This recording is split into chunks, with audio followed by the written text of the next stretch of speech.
Kyone, what's that disgusting noise? That's just me doing my job in the peer-to-peer economy. I'm a team member for Cramit.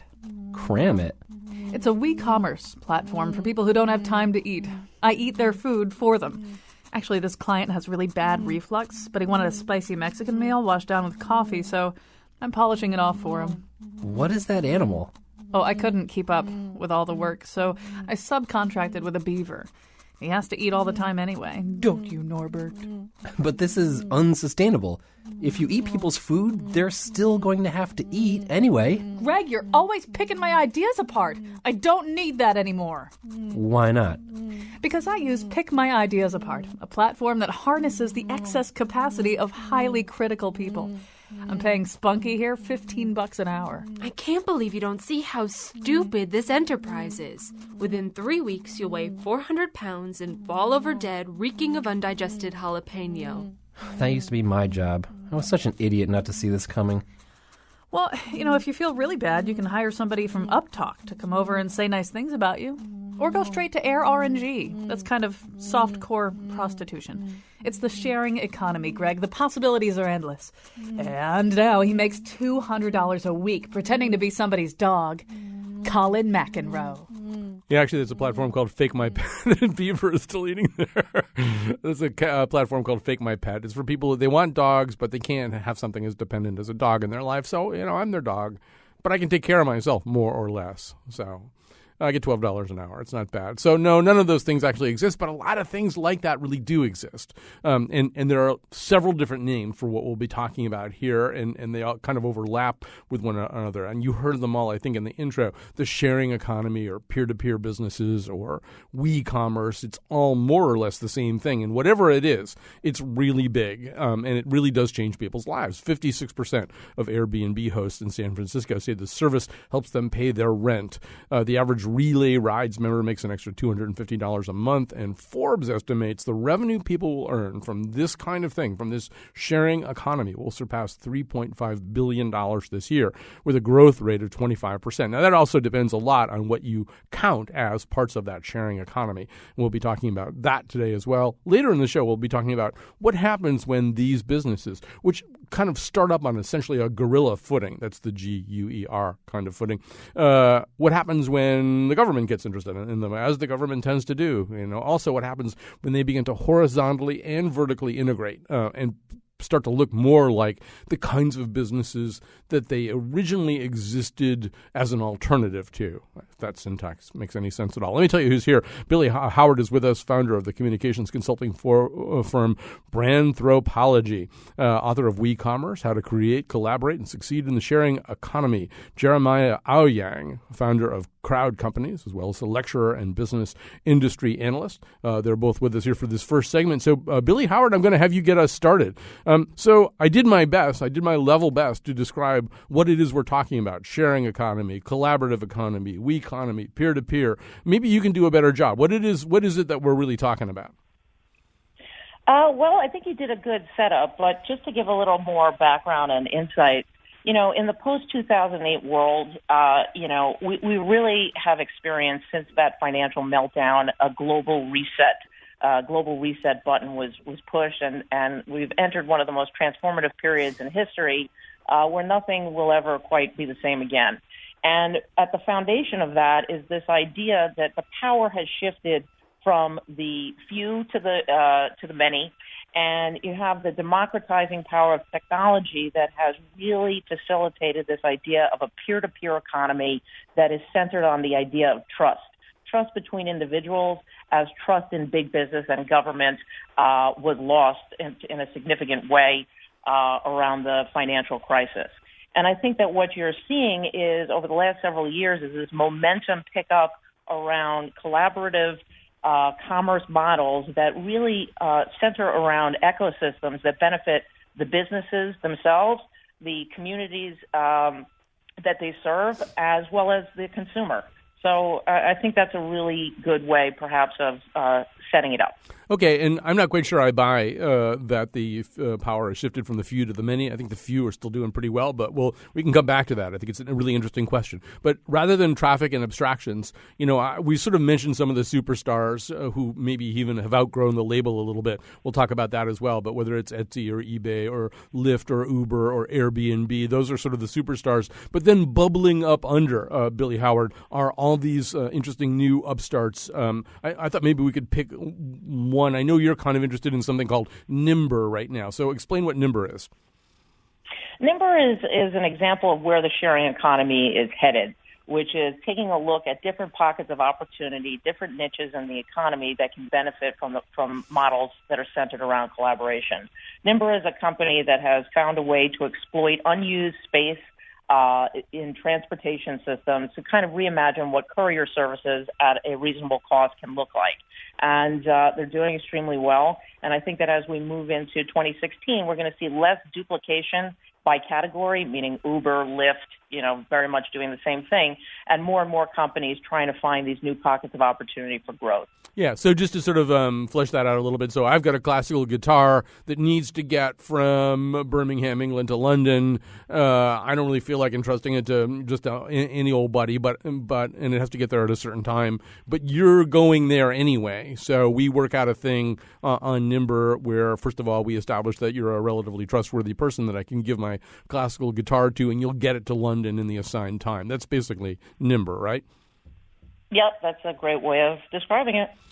So once again, that's sort of people selling some excess capacity. They're going there anyway. They got room in their car, so they're basically going to sell it presumably on the cheap. You're going to get a bargain. Might even get a better deal than you'll get from FedEx for shipping your guitar under the same circumstances. Jeremiah Owyang, this sometimes is called the sharing economy, but it looks like for the most part, it really isn't really so much about sharing as it is about what I just described. I have excess capacity. You have a need. We work out a deal. That's right. I think sharing is a misnomer. I don't actually use that term. It looks more like a collaborative model, or in many cases, this is peer-to-peer commerce, where people are getting what they need from each other using these simple technologies. And they're almost in 99% of the transactions, they're exchanging dollars or won or yen or whatever it is. It's usually not like sharing, like in gifting. But certainly the tenets are true, that people are activating idle resources around them, whether that be a spare bedroom in their house or an extra seat in their car or extra time that they have. And they're unlocking these things using mobile devices in most cases, and these systems have reputation aspects in them so you can identify how a stranger could become a trusted resource. Then you can activate that resource, which is often in a local area, but not always. So those are some of the general tenets of this space. So one of the questions that I have for both of you, but Jeremiah, I'm going to stay with you for a second here on this, is are we in fact on the dawn of a new era of peer-to-peer commerce, or are we just watching companies start up and then grow up into the very things that they presumably reviled in the first place? I mean, you look at something like Airbnb, which launched in 2014, a rebranding effort as kind of a global travel and hospitality company. We absolutely know that anytime you rebrand, that means you've lost your moral and cognitive compass. I'm just kidding. We're rebranding here right now. But no, I mean, it's the kind of thing a big company does, right? And Airbnb is a big company now. So does it lose its innocence when it becomes something like that? Well, there was just looking back in the last 5-10 years, the media companies were disrupted by Facebook and Twitter, who are now huge behemoths. So this is a typical pattern that you see coming out of the tech space, where the disruptor becomes a large company. Just for some context, these startups have raised a tremendous amount of money, mostly from the one percenters, the investors, the venture capitalists in Wall Street. They've raised a whopping $27 billion. Just for context, social networks like Facebook and Twitter have raised around $7 billion over the course of time. Now, these investors are going to want their money back, which means there's going to be monetization that's going to have to happen. And so these are going to turn into large corporate entities, many of them that will be publicly traded. So I definitely think that this is a market owned by the 1%, or those that have created the startups will become the 1%. Well, Billy Howard, do you want to push back at that at all? I mean, it could be like that, or there could be a new sun coming up over the horizon.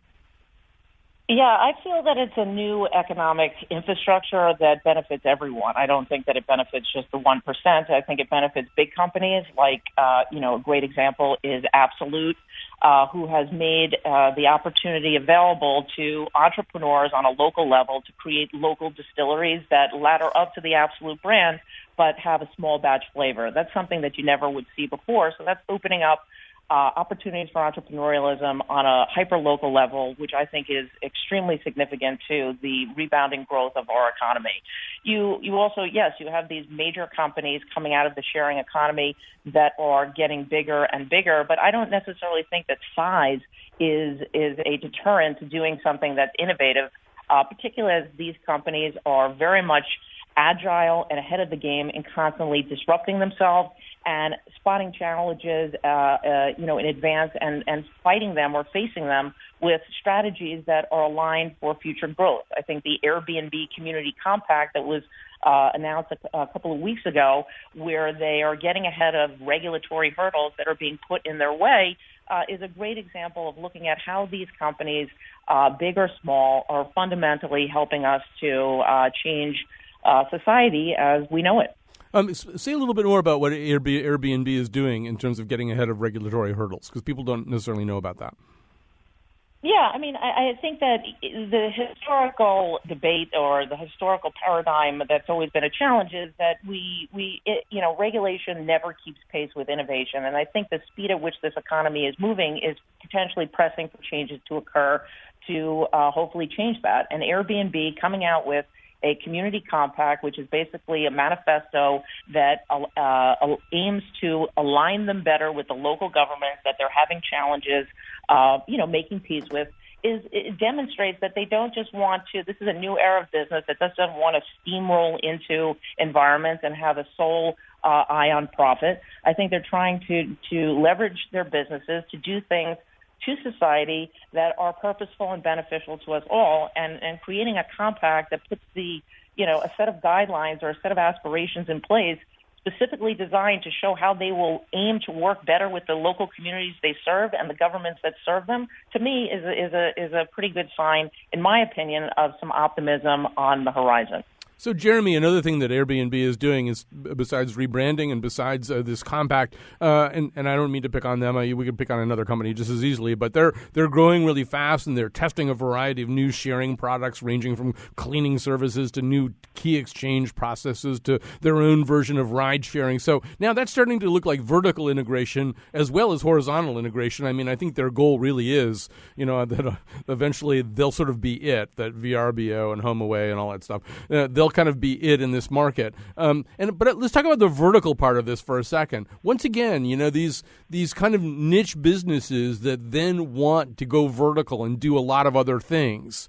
You sort of wonder how easy it's going to be for them to hang on to the vision and cachet that they initially had. Well, in the core of it, they were about room sharing, and so that will be the core thing that people go to do, is to become a traveler. But they're extending into every aspect of hospitality services, from the transportation, mobility, food, cleaning, all the things that you need on both sides of the host and the guest as well. And I think that makes a lot of sense. You see that hotels do that as well. But there's other competitors in the space as well. There is One Fine Stay, who has taken investment from Hyatt, so building off the idea that traditional companies are starting to participate and integrate with these things. Hyatt is allowing their own customers to actually use the lobbies if they're also staying at a One Fine Stay local property.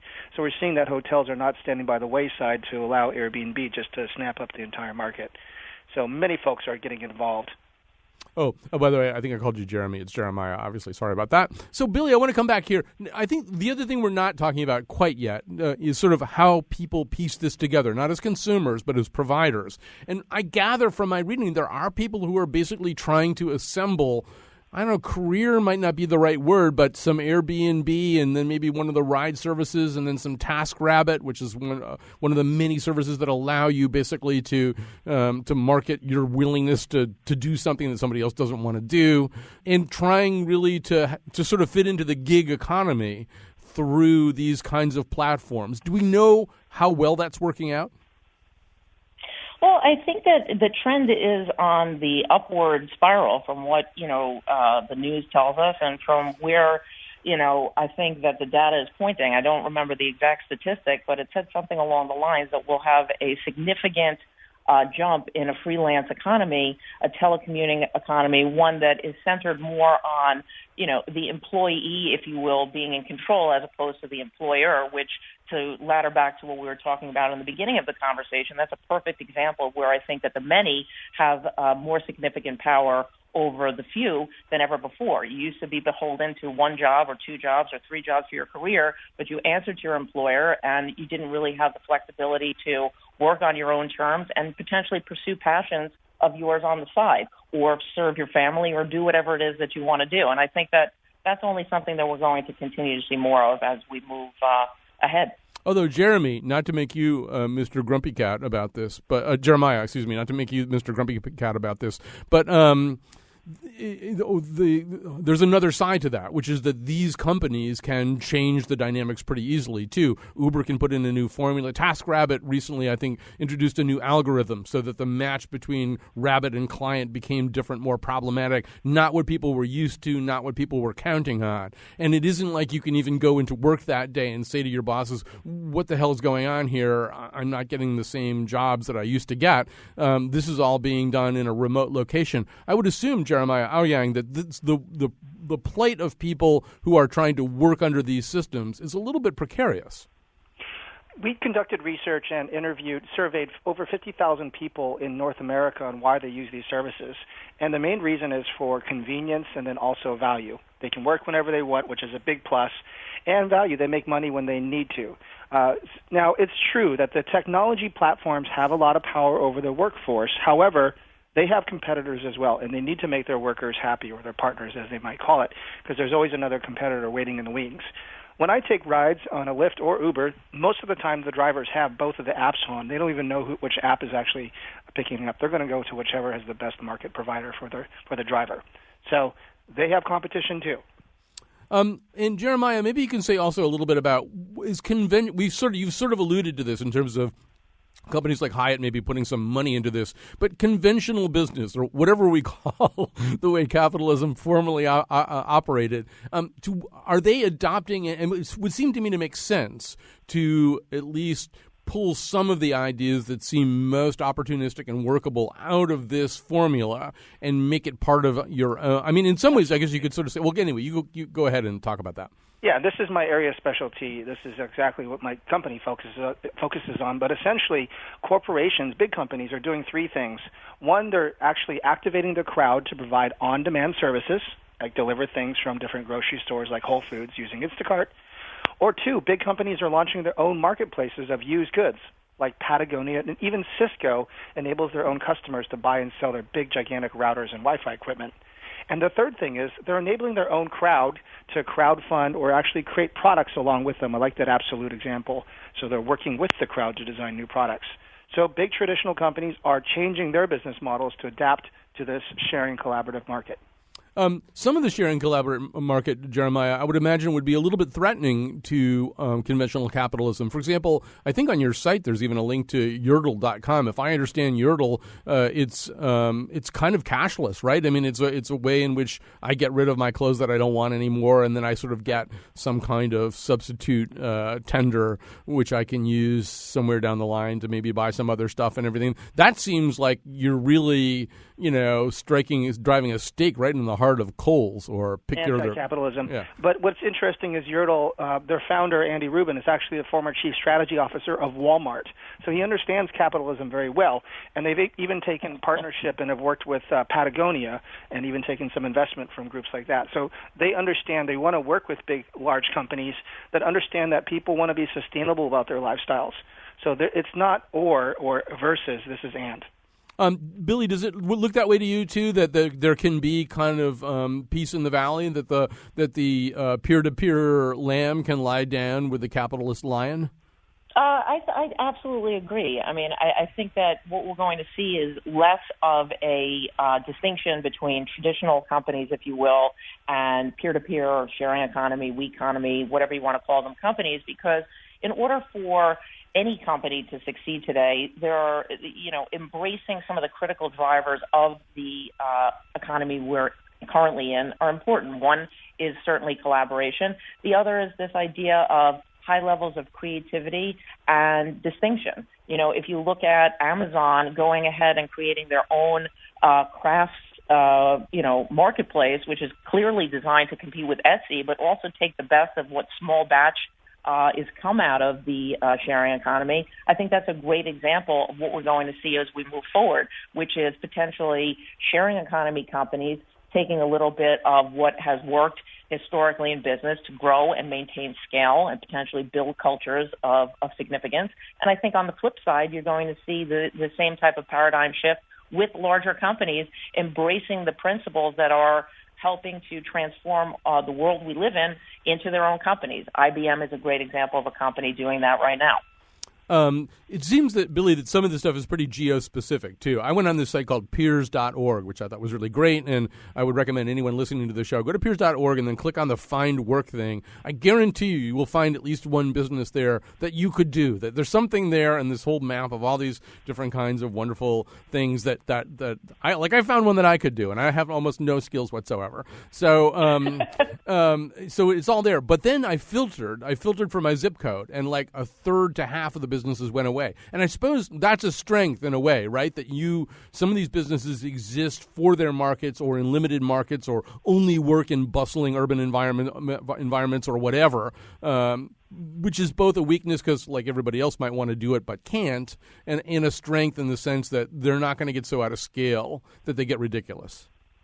I think hyper-local approaches to any kind of business are definitely taking shape, because that's what's powerful today, is the ability to have accessibility to the type of things that are driving the economy and the world at large, but being able to bring it home in a way that, is relatable to a specific person or geography. I think that's why I read an interesting article the other day that, as the overall publishing media newspaper industry is on the rampant decline, what interestingly is on the uptick are, super localized regional newspapers, because people want to be able to use the creativity and customization that's driving the economy to personalize things, not only to themselves, but to the regions in which they live. Yes, this is links back to yesterday's show. Billy Howard, one last question before we go to break, and Jeremiah Aoyang is coming back with me in the next segment. We're also going to talk a little bit about what happens when government jumps in and tries to regulate this stuff. But we should say that there are some businesses that exist somewhere within this peer-to-peer WeCommerce continuum that are kind of holding fast to principle. I know you like to talk about Tom's Shoes, so I'll throw that one at you. Yeah, I mean, Tom's Shoes is a great example of a success for many reasons, because it's not, it's not just a mobile app. It's not just, collaborative commerce. It's not a one-off. It's basically a model that I think, embraces the best of the economy that we're living in today. And their community outpost model, I think, is a really good way of bringing that to light. And what I mean by that is, instead of creating Tom's Shoes stores, they have a community outpost model that they've rolled out across the country. And what that entails is opening in specific markets outposts where people in the community can come and do anything from network to perhaps watch a movie to, sit outside and enjoy the sun and a cup of coffee. Oh, and by the way, there's also shoes. So that's something about it that's unique. The other thing is they're embracing a critical component of the sharing economy, which is being purposeful, putting purpose at the center of business strategy, not just doing it as a nice corporate social responsibility or charity component. But at Tom's, every time you buy a pair of shoes, they give a pair of shoes to someone in need. They also have taken another key component, which is bringing brand experiences that are unmatchable to their target consumers, to their audience. Something that Tom's has done in these community outposts is bring virtual reality centers into the stores, if you will. And if everyone knows where the first pair of shoes goes. If you buy one pair, what happens? But what happens, if you buy two pairs of shoes? And in these outposts, you can go into a virtual reality center and be transported to the hills of Peru, for example, and see that those, where those shoes are going and how they're serving, kids or adults in need. So I think that the takeaway is it's not big or small. It's not, mobile. It's not collaborative. It's really a new approach to business that's purposeful and, really has the best interest of all at heart. All right, Billy Howard, founder of the communications consulting firm Branthropology, author of WeCommerce, How to Create, Collaborate, and Succeed in the Sharing Economy. Thanks for being with us. Jeremiah Owyang and I are coming back after this with some other guests to talk about some other wrinkles in this fascinating cloth. I'm walking on the stars. I had a lot to drink. Tell me you're not that far. I know you do your thing. You are going hard. But I just want to know if you want to text a call. Move it to my place. Move it to my place. Move it to my place. Move it to my place. Move it to my place. Move it to my place. Move it to my place. Move it to my place. I'm feeling kind of faded. I probably shouldn't drive. Hope that you can make it. And I'ma call you a ride. Like, whoop, scoop you up. It'll be outside in about 15. All right, we're back. We're talking about peer-to-peer business, the sharing economy, although we think that's maybe kind of a misnomer. We'll come right back to that in 2 seconds, otherwise known as WeCommerce.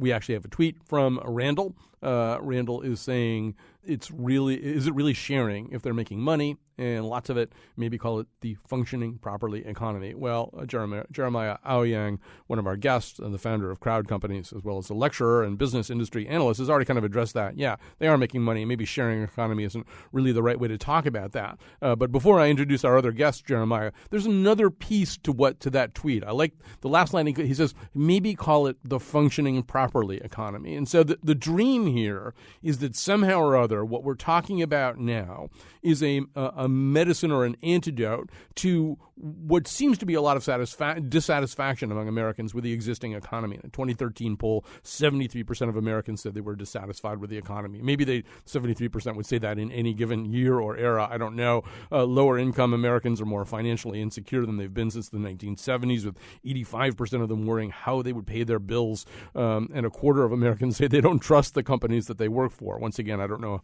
how stable or unstable those kinds of statistics are. But I think it's fair to say post-2008, there's a sense that things aren't working as well as they ought to, that high school diplomas and college degrees aren't even worth as much in terms of human capital and earning power as maybe they used to be. People do seem to be craving some kind of different experience. If you tell them there's another economy over that hill, they'll probably go over that hill.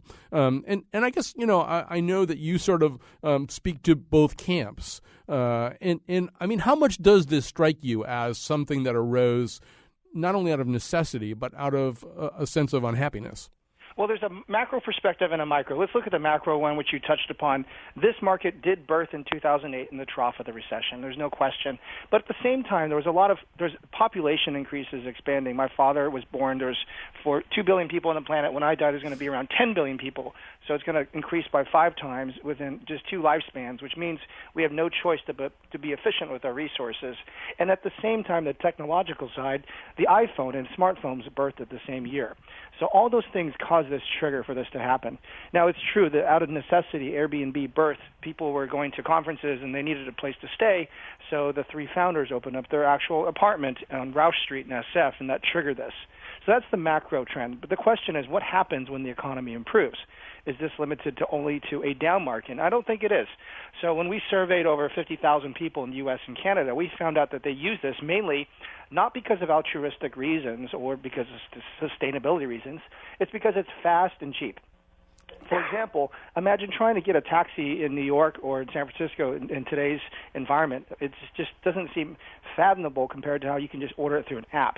These services make things fast and easy to use, so they're going to sustain over the long term.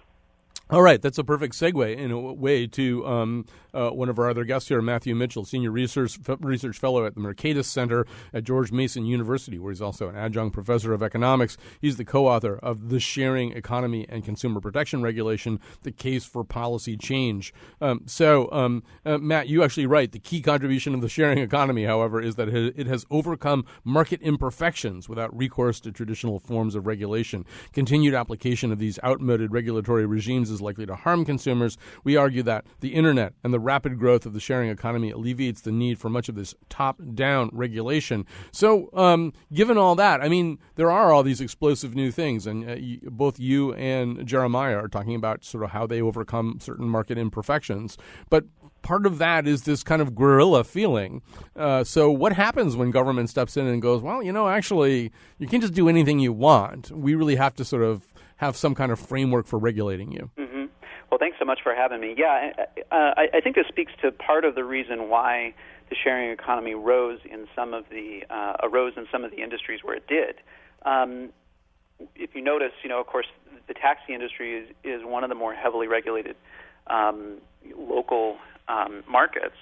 And I think it's no surprise that the sharing economy arose there, in part because the taxi regulations had so failed consumers.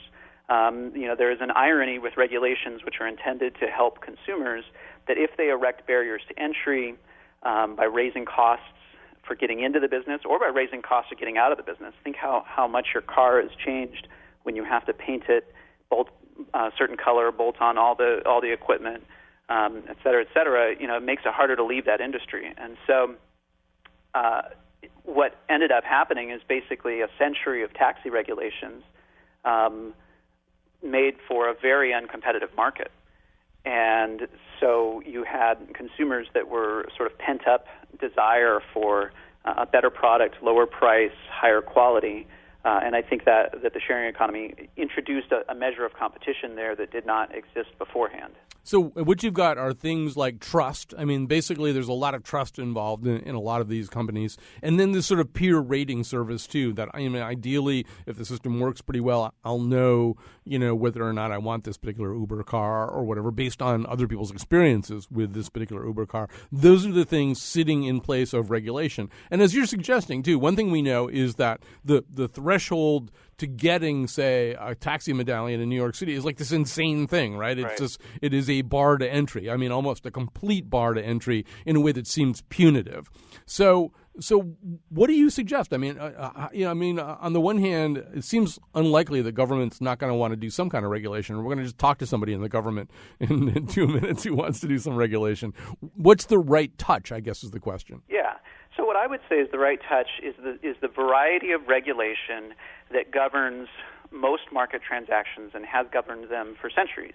And this is a regulation where it says if you're harmed, you absolutely have recourse to tort. You absolutely have, if somebody breaks a promise, says that their drivers are all vetted and subject to background checks, and it turns out that they aren't and they lied, there absolutely should be held liable. If there's criminal penalties for people who drive recklessly or break some driving laws, that's absolutely the type of regulation that should be applied. What I would say we ought to avoid, and I think the economic evidence suggests that it's prudent to avoid, is the variety of regulation that preemptively spells out in great detail a business model. So that instead, that ought to be open to experimentation because, what may be optimal business model for 1927 when New York City first set its taxi laws is probably not going to be optimal today. Think about how regulators might have specified how we ought to drive cars in 1912. They would say, well, of course, everybody needs, for safety reasons, everybody must wear goggles, and it could be cold, so they all have to wear, vests and sweaters because most of these cars are not covered. There'd be all sorts of antiquated rules if they regulated based on the state of the art in 1912. Well, that's essentially the way a lot of people are trying to regulate the sharing economy now. Is they're saying, what is the business model of Uber and Lyft that they're currently using, and let's set that down in law. But the problem with that is that it doesn't leave open experimentation for new kinds of business models that are have yet to come on the scene. So let me just push back at that a little bit, and because one of the questions we have to ask here in Connecticut is, what would Ralph Nader say? Because life in Connecticut is such that Ralph could come barging into my studio at any minute. And so Ralph would probably say, well, the tort system's great. I just built a museum to the tort system. That's how much I like the tort system. On the other hand, it's also true that if you don't have government regulating stuff gets unsafe because it's in the nature of business to cut corners. It's in the nature of business not to impose requirements both on its providers and its users.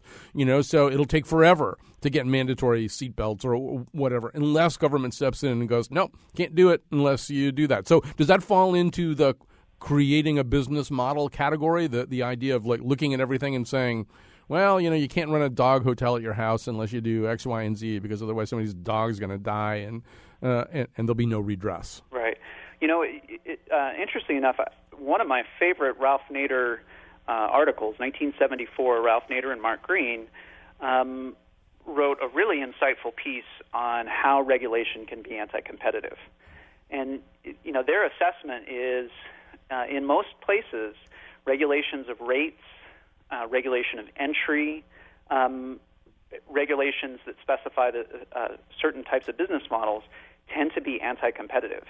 And there was this sort of consensus, of course, in the 1970s that emerged. It was obvious that the regulations of the airline industry were anti-competitive. They were driving up prices. It was obvious that they were businesses had captured the regulators themselves simply because of the fact that the businesses tend to be more politically savvy than the consumers.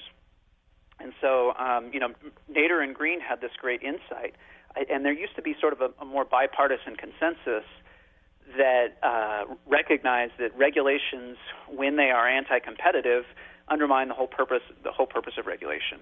There's another great progressive liberal economist, Alfred Kahn, who himself was a regulator, and his conclusion of a half century of research was that where feasible, competition is a much better regulator than command and control rules. So long as another competitor is able to easily enter the market, that tends to keep providers on their toes. All right, let's go to Sean Scanlon, get him into this conversation. State representative out of Guilford, director of community affairs in the office of Hartford office of Senator Chris Murphy. So, Sean Scanlon, you've taken a very specific interest in one aspect of this peer-to-peer economy, and that is the sort of Uber slash Lyft part of this. And so I know you've actually written legislation on this. What was the legislation that you wrote? Well, basically, hello, Colin, first of all. Basically, we tried to just come up with a common sense regulatory structure for something like Uber and all of the other TNC, as they're called, transportation network companies that were operating in Connecticut. And what this bill basically did was to make sure that when you got into an Uber, the person who's driving you had got a background check, that they had the proper insurance in order to, if they got in an accident, cover the liability of your injuries. And then finally that they were having a vehicle inspection so that if they were driving around an unsafe car, somebody would have flagged that it was going to be a potential dangerous situation for somebody. And I think we came up with a very common sense approach that didn't stifle the company. It basically just created a middle ground between the Wild West and an iron fist of regulation. And you, I know you just as kind of an experiment decided to try to register yourself as an Uber driver. What'd you find out? Well, that was sort of what really made me want to go forward with this even more than I did when I started this process. I mean, I woke up on a Saturday morning and I thought, well, gee, let me see how hard it is or how easy it is to become an Uber driver. And it took me about 30 minutes online without ever talking to an employee of the company or doing a job interview. I intentionally entered information wrong on the application to see if it got picked up. And 4 days later, I got an email saying that I was good to go as an Uber driver. And when you compare that to when I tried to apply to become a cab driver, the difference is astounding. To be a cab driver, you need to have a fingerprint background check. You need to go for a job interview. You need to list the previous employers that you had, and they call those employers. It's a much longer process. But that is, I think, what the public is expecting of us to be doing as government in terms of keeping people safe when they're out and about in their daily life. None of which has, by the way, kept me from having several psychotic cab drivers, but that's a different story. Matthew Mitchell, is that too heavy a touch? Does he want too much? Well, I do think that it probably risks tipping the balance too much in favor of existing firms. A good example is, let's take the insurance example because it seems sort of just intuitive. Well, of course you'd want them to be insured. The problem is before Uber came around, there was two kinds of insurance. There's the insurance that you and I would buy, and then there's commercial-grade insurance, which is much, much more expensive than regular insurance. And so what Uber and Lyft had done was to say that their own insurance covered people when they had them in the car, but that if the app is off, you're on your own. And then there was this in-between where if the app is on but you have nobody in the car, well, then your own insurance should cover it. And this became a problem because insurance companies were finding out sometimes that people were driving, they got in an accident, and then as soon as they found out that they were driving for Uber, they canceled their regular insurance. So a lot of people said, well, let's impose commercial-grade insurance, which is much, much more expensive. The problem with that, of course, is that gives people an incentive. Uber does not require people to drive a certain amount. That's one of the benefits of it, is that you can drive 1 hour or you can drive 50, however much you want. And so it would then give people an incentive to sign up to download the app, sign up for the service, and then just use it to get free insurance. Well, if we wait, eventually the market comes up with a solution. In this case, it did. Geico has come out with an insurance policy. It's available in Connecticut that is in between the expensive commercial-grade insurance that regulations would require. It's not as expensive as that, but it is more comprehensive than the regular insurance that you and I would buy.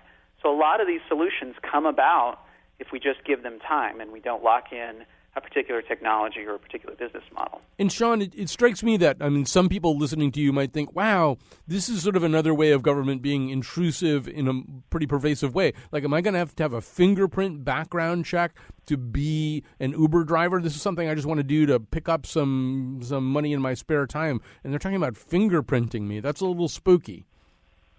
Well, I think that, our job as government is to be responsive to changing dynamics in order to protect consumers.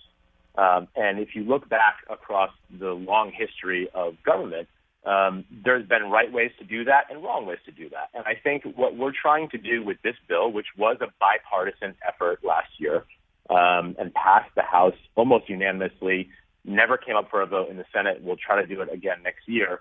But when it comes to things like this, if I sort of told folks that I wanted to just do regulation on Uber, especially people that are in my generation, I'm a young guy, I use Uber a lot, my friends and family members love it, and they sort of get defensive and they say, well, geez, I love Uber, I don't want it to go away. I don't either, Colin. I just want to make sure that when somebody gets in an Uber, they are getting in a safe vehicle. They are ensured that if that driver has been drinking and gets in a car accident, that they are going to be covered for the damages that are inflicted upon them. And that the driver who's driving you is not somebody who has a long history of grand theft auto and sexual assault and woke up one morning like I did and decided that Uber was a pretty easy job to get, and within 30 minutes he got the job. And so I think once you actually explain this to people and you go through the very, very sparse background check that they currently do, and the fact that anybody can be a driver without having their vehicle inspected like you or I do when we get a car at the DMV, they grow concerned, and they expect us to do something about it that doesn't stifle growth. And I don't want to hurt Uber. I want them to continue to prosper. I want other companies like Uber to come about. I think it's great for our economy. I just think that we have a responsibility in government to make sure that growth is not coming at the expense of protection of the public. Sean Scanlon, some great points, and Matthew Mitchell, you obviously have a world of expertise on this. Thank you so much for sharing it with us. Jeremiah Owyang, I'm going to give you the last word in this segment. It has to be kind of a quick last word, but from your lofty perch where you're kind of seeing the whole landscape here, how does the regulatory question look to you? Can these delicate little flowers of peer-to-peer commerce, can they absorb a lot of government oversight? They have their own strong lobbyist firms, and they hire the best lobbyists, so they are non-delicate flowers. In fact, David, David Plow was part of the Uber team. They're hiring the teams from Google, so they're not delicate by any means. They are robust. But the one thing that we need to remember is that these startups, it's in their best interest to self-regulate, and they are doing 4 things to try to self-regulate. One is having their own background checks, even if they weren't required by any local or federal government. They also integrate social networks to find forms of trust, like Facebook and Airbnb. And 3, we didn't talk about this yet, but the two-way rating system is a very robust system to ensure that people are getting quality experiences over a period of time. And then, of course, the insurance products are the fail-safe. Now, with that, when those things fall apart or there's fail-safes, this is where we need to rely on our regulators to protect everybody who's involved. All right, let's grab a quick break. We'll have more of Jeremiah Owyang from Crowd Companies, and we should have somebody from Uber talking to us in just a second. Mothers, don't let your kids grow up to do what the rest of us did. Get them out of the sharing economy. Turn them into robots before they're free.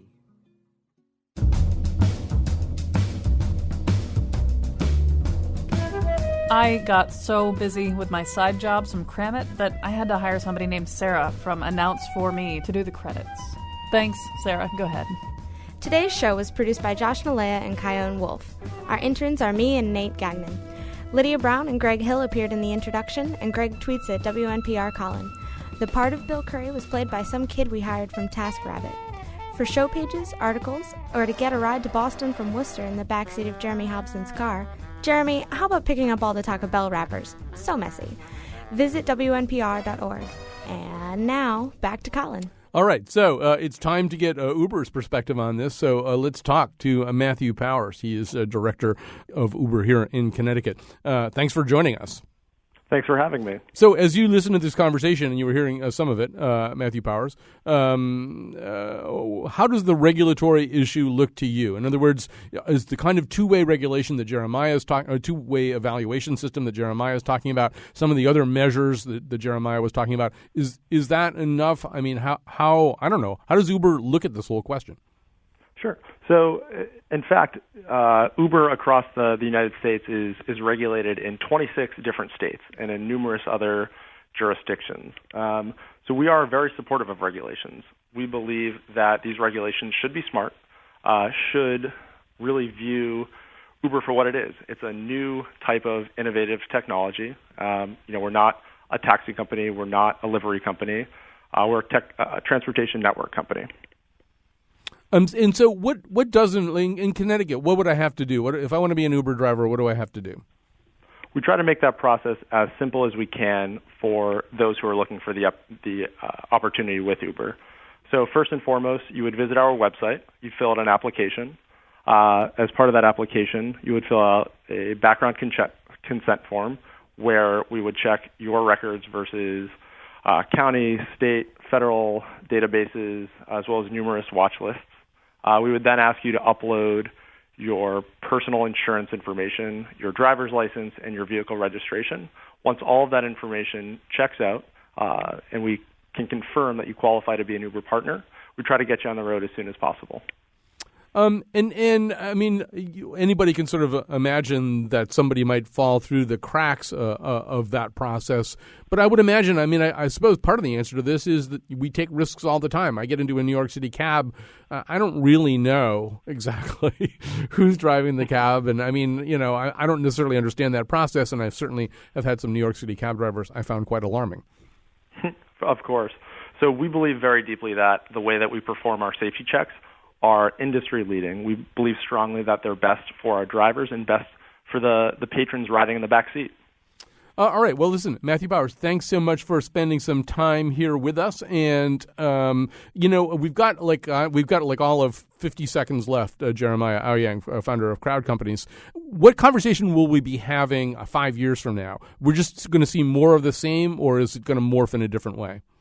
These on-demand access models will be everywhere. We'll be able to summon self-driving cars on-demand models. The drivers themselves will become less relevant. In fact, Uber themselves are building self-driving cars. So the next topic, and I can't wait to come back, will be around the autonomous world when robots take over the crowd workers. Well, I hope you get along with my robot replacement as well as we've gotten along, Jeremiah, because I've really enjoyed having you on the show today. You're here to stay. All right. Thanks for that reassurance. He's a futurist. He should know. I can't be replaced. Oh, that's a load off my shoulders. All right. So thanks especially to Josh Nalea. This is one of his creations. Thanks to Wolfie, too. And we'll be back tomorrow. Our sisters and our brothers, let us share enough to show the world we care. Let us share enough to show the world we care. Hey, I really screwed up today's show. I am so sorry. What are you talking about? That show was great. Are you Steve Harvey? No, I'm Josh Nalea. I produced today's show. I'm sorry. I'm from ShareTheBlame.com, where there's enough blame to go around. I guess I can share the blame for this misunderstanding, too.